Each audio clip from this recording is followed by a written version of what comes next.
Lando Norris has done more than simply defend himself.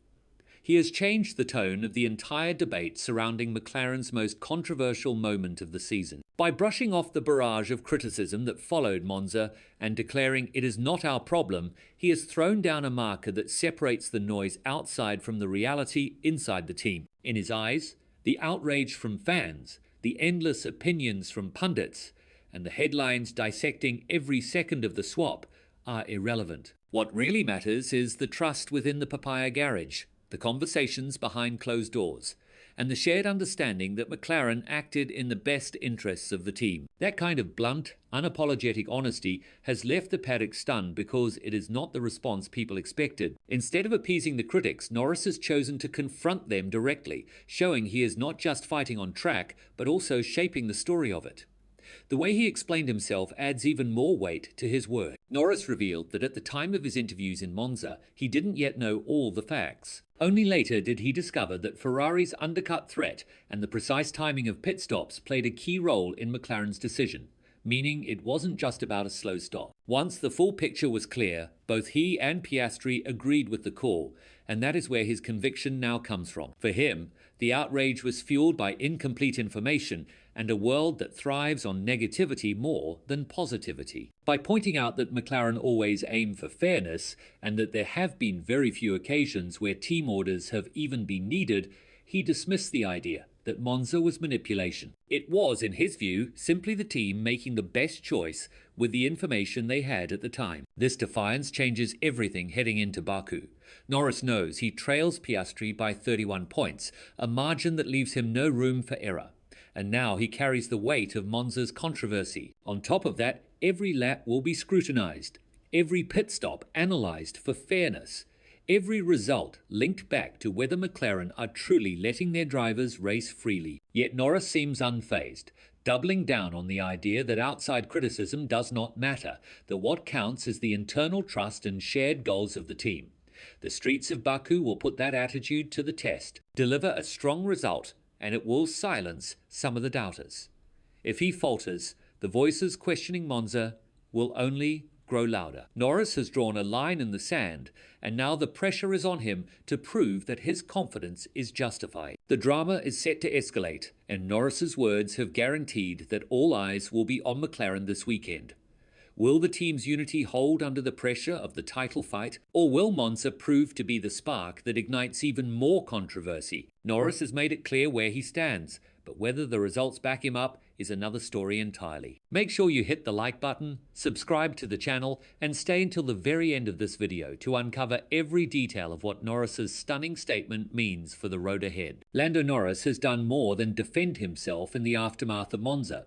He has effectively rewritten the narrative of McLaren's most controversial moment of the year. The Italian Grand Prix should have been remembered for its speed, for Red Bull's dominance with Max Verstappen out in front, and for the Papaya cars chasing podiums with relentless pace. Instead, it became defined by one radio message, one order that forced Oscar Piastri to hand back a position after Norris was delayed by a painfully slow pit stop.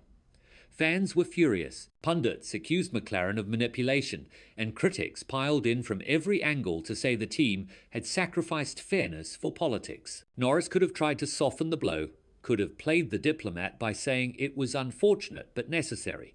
But instead, he went in the opposite direction. With remarkable bluntness, he declared that all of this noise was not our problem. In that single phrase, he cut the cord between the team and the outside world, making it clear that McLaren would not bend to public opinion and would instead do what they believe is right for themselves. Unlike Monza, he cannot rely on the team intervening again without reigniting the fury of fans and pundits.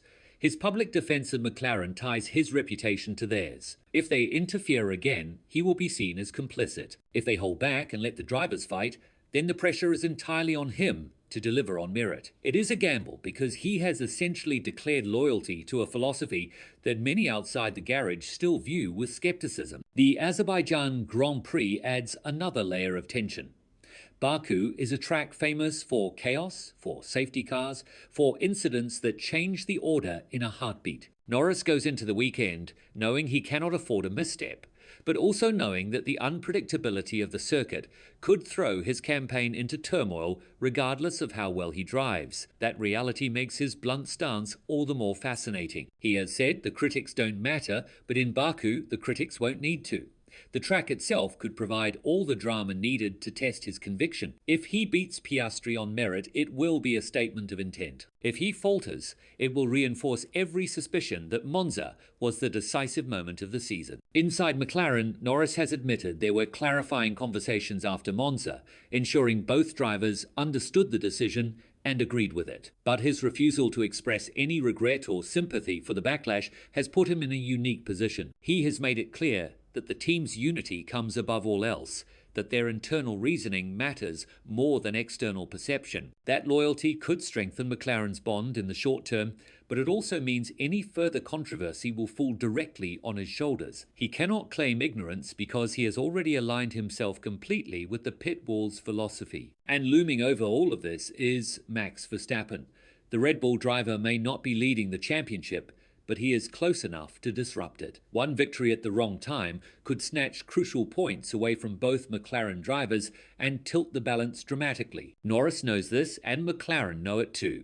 This is why his words matter so much. By tying himself so tightly to the team's decisions, he has raised the stakes not only for himself, but for everyone in Papaya. If they falter in Baku, if Verstappen pounces, the scrutiny will be even harsher, and his defiant, "not our problem," will echo back with greater weight.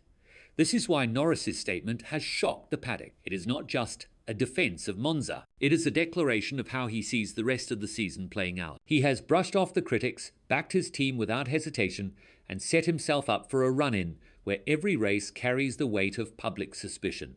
It is confidence, it is defiance, and it is a gamble. If he overturns the deficit and claims the World Championship, his words will be remembered as the moment he silenced the noise and doubled down on McLaren's philosophy. If he falls short, they will be remembered as the moment he dismissed the very doubts that ultimately defined his downfall. Either way, the rest of the season is now drenched in tension, and every lap will be watched through the lens of the stance he has taken.